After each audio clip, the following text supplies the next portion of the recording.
शनिदेव कथा प्रारंभ। दोहा।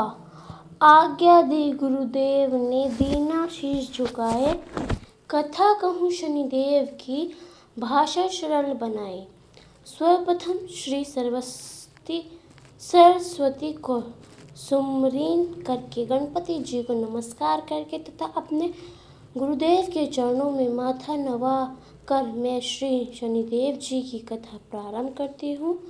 यह शनिदेव जो मनोवांछित कार्यों को सफल बनाने वाला है तथा जिन्हें सकल नर नारी और 33 कोटि देवता योगेश्वर मुनिवर ध्याते हैं, वही देव मेरी त्रुटियों को क्षमा करे और मुझे अपने शरण में ले ले।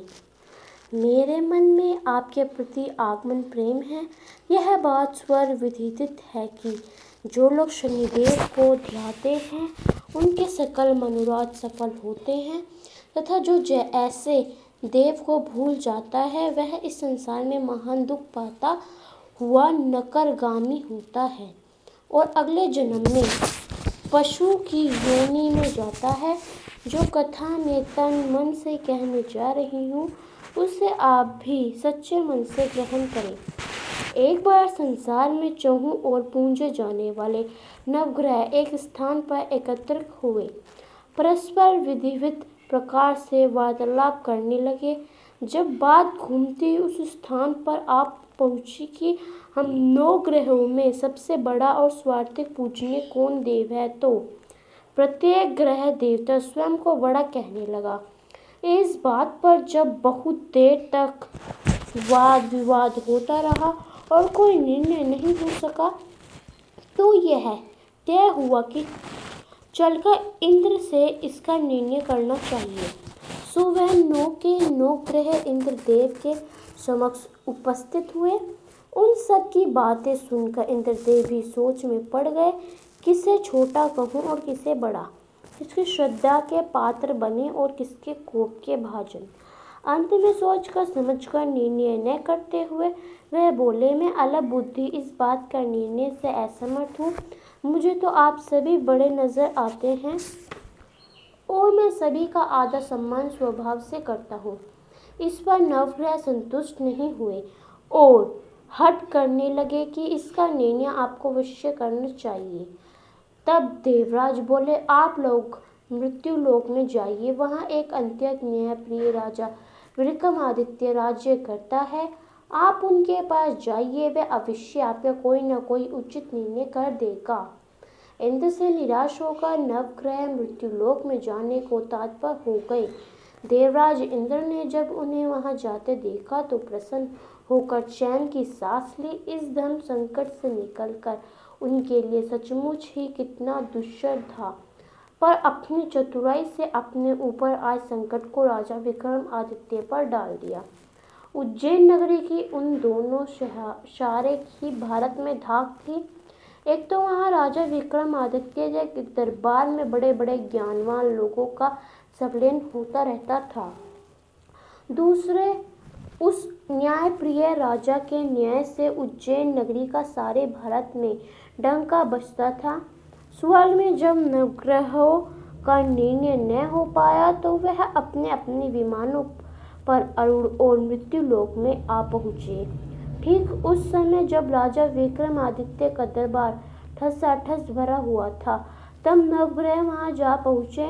नवग्रहों को इकट्ठा देखकर विक्रमादित्य ने अपने सिंहासन से उठ खड़े हुए और सभी देवताओं को सम्मानपूर्वक आसन ग्रहण करने का अनुरोध करने लगे, परंतु उनमें से किसी ने भी आसन ग्रहण नहीं किया। विक्रमादित्य ने जब प्रश्नवाचक दृष्टि से उनकी ओर देखा तो बृहस्पति देव ने आगे बढ़कर जोरदार आवाज में कहा, हे राजन, हम यहाँ पर तब तक आसन ग्रहण नहीं करेंगे जब तक कि आप हमारे यह निर्णय नहीं करेंगे कि हम लोगों में से सबसे बड़ा कौन है। राजा अपने ऊपर आए इस धर्म संकट को देखकर पल भर को तो घबरा गया, परंतु शीघ्र ही उसने स्वयं को संभाल लिया। उसने अपने मन में एक युक्ति सोच ली। दरबार में छोटे छोटे आसनों की एक पंक्ति प्रवेश द्वार तक चली गई थी। राजा ने उन लोगों से कहा कि आप यहाँ पर आसन ग्रहण कीजिए और मैं सोचकर अभी आपका निर्णय करता हूँ। यह कहकर राजा अपने सिंहासन पर बैठ गया। सिंहासन के निकट ही जो आसन पड़ा था उस पर भाकर बृहस्पति जा बैठे। उनके अगले आसन पर सूर्यदेव जा बैठे। सूर्य के निकट ही चंद्रमा और फिर इसी क्रम में बुध, मंगल, राहु, केतु इत्यादि ने भी अपना अपना आसन ग्रहण कर लिया। पंक्ति में 8वें भाग ग्रह, किंतु उन्हें भी संतोष था कि उनके बाद शनिश्चर बैठेंगे, किंतु आसन प्रवेश द्वार के समीप होने के कारण सबसे अंत में होने के कारण शनिदेव उस पर नहीं बैठे।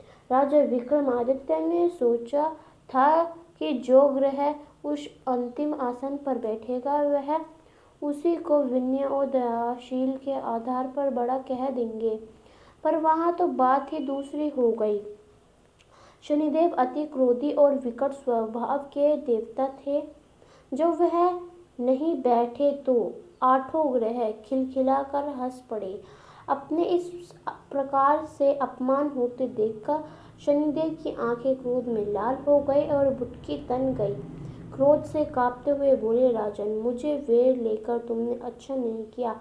क्या समझकर तुमने मुझे इस प्रकार से अपमानित करना चाहा है और क्यों मुझे तले बिठाना चाहा है? चांद ग्रह का प्रभाव 2.25 दिन रहता है। सूर्य, शुक्र और बुध प्रभाव केवल आधा मास। सोम और मंगल 2 मास और गुरु 13 मास। राहु और केतु 18 मास रहते हैं, जबकि मैं 7.5 वर्ष तक रहता हूँ। इसलिए हे राजन, अब तू सावधान हो जा। तूने जो अपना अपमान किया है इसका दंड तुझे अवश्य मिलेगा। राजा के कुछ दिन तो आराम से बीते, लेकिन शीघ्र की शनिदेव की कोप दृष्टि फिरी और राजा पर साढ़े सती आ गई। उन्हीं दिनों एक व्यापारी कुछ घोड़े बेचने के लिए उज्जैन नगरी में आया। सुंदर सुंदर घोड़े देखकर राजा का जी ललचा गया। राजा ने उन्हें खरीदने का आदेश दिया। घोड़े में एक घोड़ा भंवर नाम का था। राजा उस पर चढ़कर देखने लगे। कुछ देर तक तो घोड़ा राजा को लिए वहीं घूमता रहा, लेकिन फिर सहसा भाग खड़ा हुआ। राजा को बड़ा अचंभा हुआ। घोड़ा एक भयंकर जंगल में राजा को पटक कर अंतर्धान हो गया। राजा अकेले उस वीरान जंगल में भटकने लगा। शाम के समय जब उसे प्यास बहुत सताने लगी तो वह जोर जोर से खींचने लगा। उधर एक पगडंडी से एक ग्वाला अपने गांव को जा रहा था। वह राजा की आवाज सुनकर रुक गया।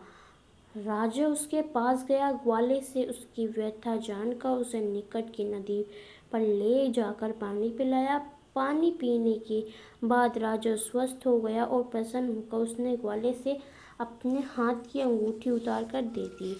उसने कहा कि मैं उज्जैन का रहने वाला हूँ, यह रास्ता भटक गया हो, तुम मुझे रास्ता दिखाओ।